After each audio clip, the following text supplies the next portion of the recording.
नमस्कार, कैसे हैं आप। उम्मीद आप अच्छे होंगे और उम्मीद नहीं पूर्ण विश्वास है आप और आपका परिवार अच्छा होगा। ईश्वर से प्रार्थना करता हूं कि आप हमेशा ऐसे ही प्रसन्नचित और धन धान्य से परिपूर्ण रहे, यही मेरी ईश्वर से प्रार्थना रहेगी। बात इस वीडियो की करते हैं, उससे पहले आपको धन्यवाद देना चाहूंगा और आपको भी जरूर आपका भी स्नेह चाहूंगा कि देखिए जो खबर अब मीडिया में चल रही है कि नीतीश कुमार जाएंगे, आपके इस यूट्यूब चैनल ने 15 नवंबर के करीब बता दी थी कि पहले इनकी डील हो चुकी है, जा रहे हैं। देखिए ऊपर देखिए, बाकी अब खबर की बात करते हैं। देखिए 9 और 10 मार्च को कांग्रेस और बीजेपी दोनों ने अपने अपने सांसदों को निर्देश दिया है, विप जारी किया है। विप का मतलब होता है निर्देश, कि वो संसद में मौजूद रहे।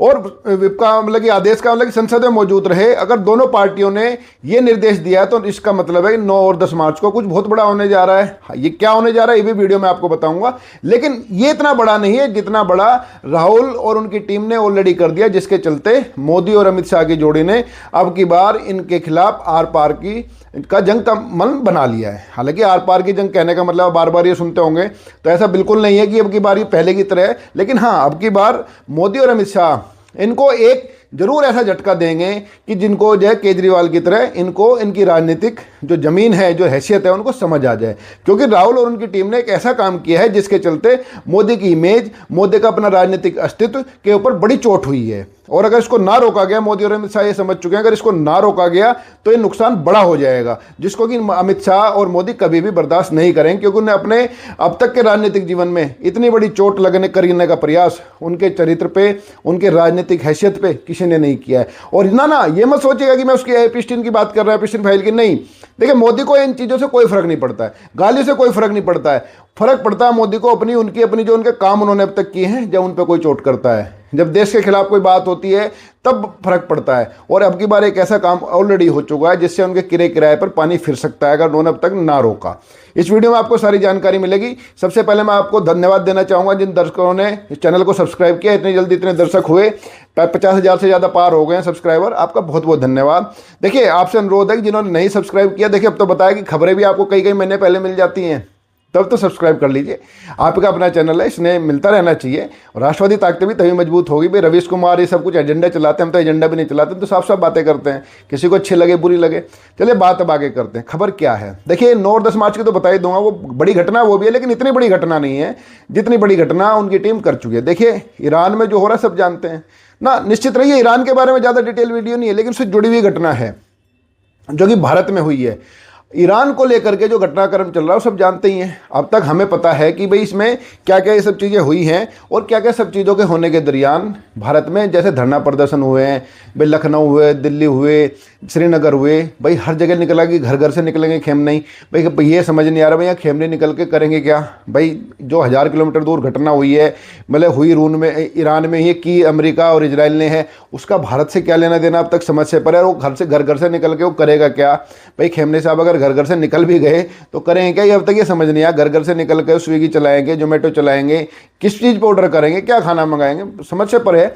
लेकिन ये धरना प्रदर्शन तक बात सीमित होती तो तब भी बात बर्दाश्त हो जाती कि भाई दुनिया का सबसे बड़ा लोकतंत्र है। भले इन लोगों ने कश्मीर पे, पहलगांव पे, लाल किले ब्लास्ट पे, दूसरी चीज़ों पे धरना प्रदर्शन नहीं किया हो, लेकिन चलो फिर भी धरना प्रदर्शन कर रहे हैं, कोई बात नहीं।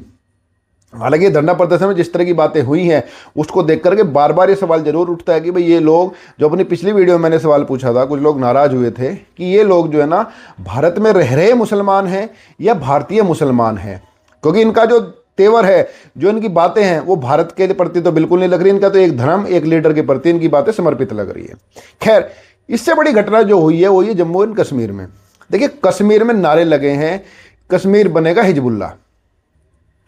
और देखो हिजबुल्ला है एक आतंकवादी संगठन जो कि ईरान का पाला पोसा हुआ है, और जो कि ईरान के जो दुश्मन है, इजराइल है, दूसरे देश हैं, उन सब के ऊपर हमले करता है।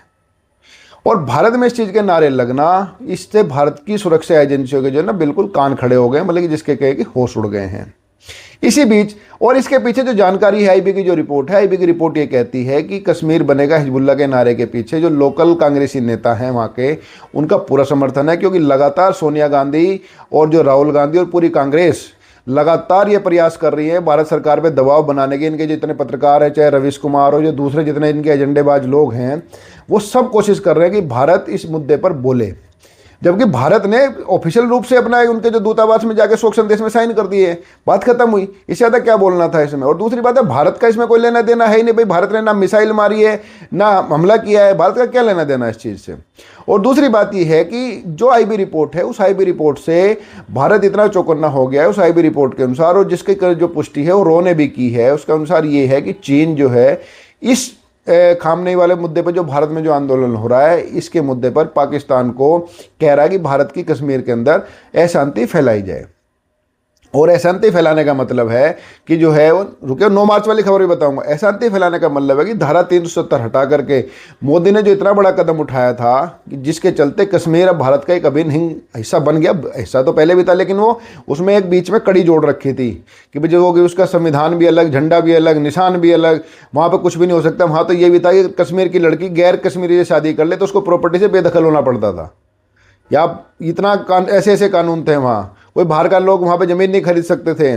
तो और जबकि भारत में किसी भी हिंदू की लड़की से कोई शादी कर लो कोई फर्क नहीं पड़ता, लेकिन अगर कश्मीरी लड़की किसी गैर कश्मीरी से शादी कर ले तो उसकी संपत्ति से बेदखल, उसका कोई हक नहीं रह जाता था वहाँ की नौकरियों में किसी भी तरह का।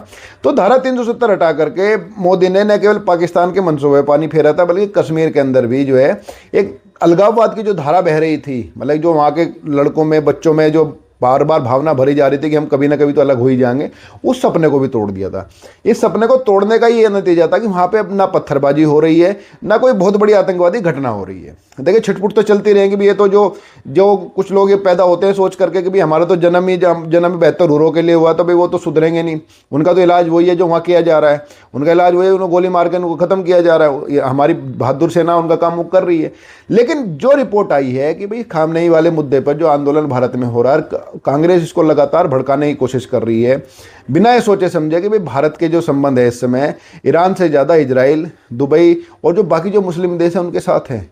उनके इन सब चीज़ों को जानते हुए कांग्रेस एक एजेंडे के तहत इस पूरे मुद्दे को हवा दे रही है और लगातार हवा दे रही है। और इसमें सारी की सारी बात ये हुई कि भाई कश्मीर पे जो रिपोर्ट आई है उससे भारतीय सुरक्षा एजेंसियां बिल्कुल सख्ते में है, और मोदी सरकार ने हमारे सूत्रों के अनुसार बिल्कुल स्पष्ट निर्देश दिया है कि वहाँ पे बिल्कुल क्रैकडाउन किया जाए। आपको पता कश्मीर में पिछले 3 दिन में सब कुछ बंद है। बिल्कुल सही सुन रहे हैं आप। 3 दिन से जो पुंछ वगैरह की जो इत्यादि एरिया है उसमें स्कूल, कॉलेज, एग्जाम, बोर्ड के एग्जाम चल रहे हैं ना बाकी देश में, वहाँ नहीं चल रहे, बंद कर दिए गए हैं, क्योंकि वहाँ पे इतना बड़ा आंदोलन ये हो गया है। वहाँ पे घर घर से खेमने निकल रहे हैं।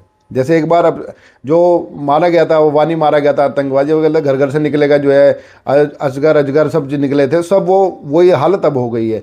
तो भारतीय सेना लगातार वहाँ पे क्रैकडाउन कर रही है, पाकिस्तानी एजेंसी जितने एजेंट्स हैं उनको पकड़ रही है। और यही वो बात मैं कहता हूँ, एक आपको ध्यान है जब कश्मीर में लाल चौक पे तिरंगा भी नहीं फहराया जाता था, उस समय भारतीय राजनीति में नरेंद्र मोदी एक कार्यकर्ता की हैसियत से थे। तब उन्होंने कहा था कश्मीर में जो है किसी ने माई का लाल ने दूध पिया हो तो मुझे झंडा फहराने से रोक दे और मैं आऊँगा और कश्मीर में मैं लाल चौक पर तिरंगा फहराऊँगा। तो कश्मीर नरेंद्र मोदी का एक प्रेस्टीज का इशू है देशभक्ति के अलावा, क्योंकि उसी मुद्दे के बाद ही और नरेंद्र मोदी उस समय वहाँ गए थे और वहाँ पे तिरंगा फहराया गया था। धमाके हुए थे बात अलग है, लेकिन नरेंद्र मोदी डरे नहीं थे। आतंकवादियों ने साफ साफ कहा था कि नरेंद्र मोदी यहाँ आए तो उनको मार दिया जाएगा।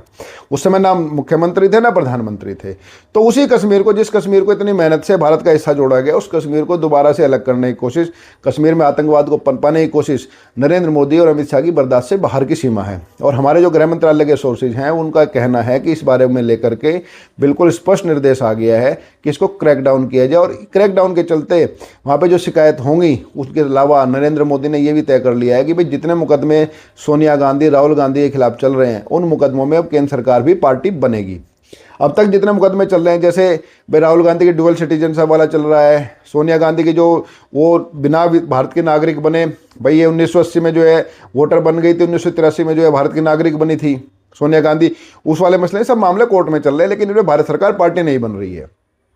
ऐसा मुकदमे किसी वकील ने, किसी एक्टिविस्ट ने, किसी कांग्रेस बीजेपी के कार्यकर्ता ने किए, लेकिन इनमें भारत सरकार कोर्ट के कहने के बावजूद अब तक पार्टी नहीं बनती आई है।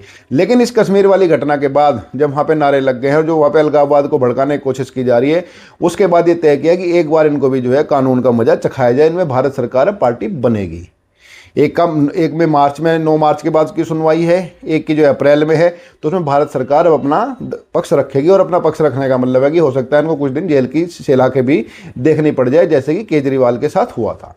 अब इसके अलावा जो बात मैं पहले कही थी 9 और 10 मार्च वाली बात, देखिए 9 और 10 मार्च को जो व्हिप जारी किया है बीजेपी और कांग्रेस ने अपने सांसदों के लिए कि पूरा दिन सांसद में रहेंगे, वो संसद में रहेंगे, बाहर नहीं जाएंगे, उसका कारण ये है कि कांग्रेस ने एक खेल और खेला है। कांग्रेस ने वो खेल खेला है, ओम बिरला जो बीजेपी के सांसद भी हैं और लोकसभा के अध्यक्ष भी हैं, उनके खिलाफ अविश्वास का प्रस्ताव। और देखिए लोकसभा अध्यक्ष के खिलाफ अविश्वास प्रस्ताव का मतलब होता है, अगर वो अविश्वास प्रस्ताव पास हो जाता है तो सरकार के खिलाफ ही माना जाता है, सरकार भी फिर जाएगी। तो मोदी और अमित शाह इस बात को जानते हैं, यही कारण है कि जो नीतीश कुमार वाला जो खेल है वो इससे ठीक पहले खेला गया कि ताकि जेडीयू और इधर उधर बिल्कुल ना हिल पाए, नीतीश कुमार भी, वो जो चंद्रबाबू नायडू है वो भी ना जा पाए। 9 और 10 मार्च में से किसी भी दिन ओम बिरला के खिलाफ जो है ना वोटिंग होगी, मतलब जो अविश्वास प्रस्ताव है चर्चा होगी फिर वोटिंग होगी। तो बीजेपी और कांग्रेस दोनों इंश्योर कर रहे हैं कि किसी उनके सांसद ना कोई गैर हाजिर रहे, ना कोई उससे वो बाहर जाए, ताकि अविश्वास प्रस्ताव को गिराया जा सके। और कांग्रेस की कोशिश है अविश्वास प्रस्ताव पास को, जो विश्वास प्रस्ताव है ओम बिरला के खिलाफ, उसको पास किया जा सके। तो पास होने का मतलब सरकार का जाना।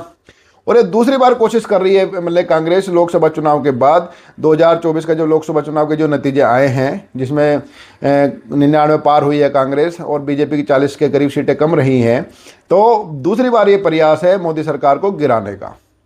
इससे पहले धनखड़ के जरिए कोशिश हुई, तो धनखड़ वाला एपिसोड आप जानते ही हैं कि एक बड़े उद्योगपति ने धनखड़ के जरिए जो है ना चंद्रबाबू नायडू और जो नीतीश कुमार संपर्क साधने की कोशिश की थी, लेकिन उस बात का भंडाफोड़ अरविंद केजरीवाल ने कर दिया था। और यही कारण है कि राजनीतिक हलकों में चर्चा है कि उसी बात का इनाम केजरीवाल को अब रावाजन्यू कोर्ट से बरी करके दिया गया है। पूरी खबर यूट्यूब चैनल पे ही है आपके, और जब मैंने बताया भी आपका यूट्यूब चैनल दूसरे चैनलों से काफ़ी आगे रहता है, और नीतीश कुमार वाली खबर इस बात का गवाह है। इसके अलावा बहुत सारी चीज़ें और भी हैं। तो आपको इन सब चीज़ों को देखते हुए इस बात का ध्यान रखना है कि सारी चीज़ें आप कर पाएँ, और करने के साथ साथ हम चीज़ों को देख पाए। तो 9 और 10 मार्च को जो होगा वो है ही, लेकिन जो कश्मीर में हुआ है उसको लेकर के मोदी और अमित शाह बिल्कुल अब जो है ना कांग्रेस को भी जो है, कांग्रेस के जो आला कमान है राहुल गांधी और सोनिया गांधी, इनको भी एक बार अब सबक सिखाने के मूड में आ गए हैं। खबर आपको कैसी लगी जरूर बताइएगा। आपने वीडियो को देखा, आपका बहुत बहुत धन्यवाद। नमस्कार।